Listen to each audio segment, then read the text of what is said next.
कल वो मदनपुर कॉल कर लिया ऐसे साला काय लागे? बोला कि मिक्सिंग उक्सिंग ले आए थे साला गले से सही से हाँ बोली 5 गाने साला हम ना कहो जो जहाँ तू गा साला तू एक गाना गा में तो 4 घंटा लग गए कितने साल है?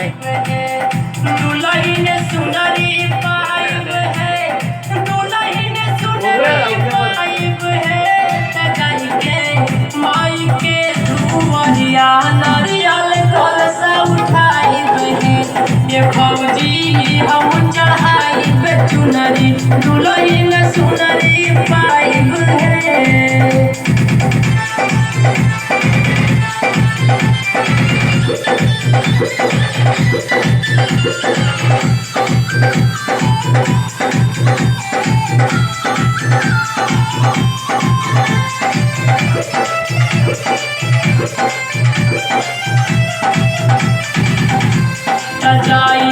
चढ़ते दशहरवा हमरो लागल बाया सरवा फौजी लागल बाया सरवा हमरो लागल बाया सरवा जाइब माई के दुआरवा फौजी माई के दुआरवा तकरब माई से हाथ जोड़िया सुन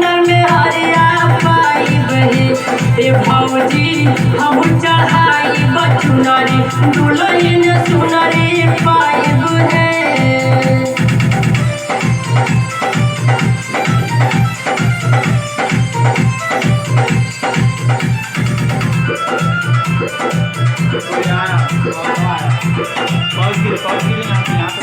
जाइले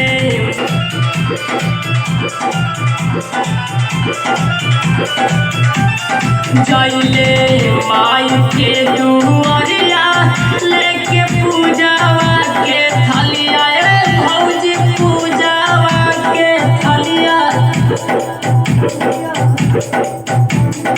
अंकित नौरा तर जे भूखी सुन प्यारे विभाजन लिखी भौजी आठ विभाजन लिखी तमैया अहे मोरिया नवा